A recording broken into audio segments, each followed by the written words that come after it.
Hi అండి, అందరికీ నమస్కారం. ఈరోజు మనం చిన్నగా ఉండే చిన్ని జోక్స్ చెప్పుకుందాం. నచ్చితే లైక్ చేయండి. అవధాని గారు, నాకు 2 ఆడపిల్లలు. ఒక అమ్మాయి పేరు దీపిక, రెండో అమ్మాయి పేరు గోపిక. ఇప్పుడు మూడో అమ్మాయి పుట్టింది. ఏం పేరు పెడితే బాగుంటుంది? అవధాని గారి సమాధానం ఆపిక.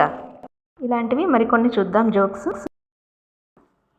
ఊళ్ళో ఒకడు మాత్రమే మాంసాహారి, మిగతా వారంతా శాకాహారులే. మాంసాహారి వండే వంటల వాసనకి ఇబ్బంది పడి గ్రామ పెద్దకి ఫిర్యాదు చేశారంతా. గ్రామ పెద్ద మాంసాహారితో, నువ్వు కూడా శాకాహారిగా మారిపో, నీ వల్ల ఎవరికీ ఇబ్బంది ఉండదని చెప్పాడు. సరేనని తల ఊపాడు మాంసాహారి.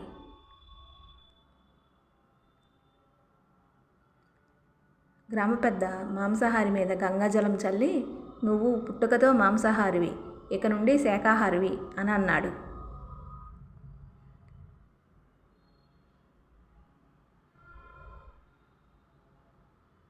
మరుసటి రోజు మళ్ళీ అదే ఇంటి నుంచి చికెన్ వాసన వచ్చింది. గ్రామ పెద్ద గ్రామస్తులతో కలిసి వెళ్ళి చూస్తే మాంసాహారి చికెన్ మీద గంగాజలం చల్లుతూ, నువ్వు పుట్టుకతో కోడివి, ఇక నుండి బంగాళదుంపవి అన్నాడు. ఇక మూడవ జోకు. నాన్న, కాకి అరిస్తే చుట్టాలు వస్తారా అడిగింది కూతురు. అవును బేబీ, సమాధానమిచ్చాడు తండ్రి. మరి వాళ్ళు పోవాలంటే అడిగింది కూతురు. మీ అమ్మ అరవాలి అన్నాడు తండ్రి. ఇక 4వ జోకు చూద్దాం. డాక్టర్ రాసిచ్చిన ప్రిస్క్రిప్షన్, ఇందులో రాసిన మందు 2 సీసాలు ఇవ్వండి అని అడిగాడు పేషెంట్.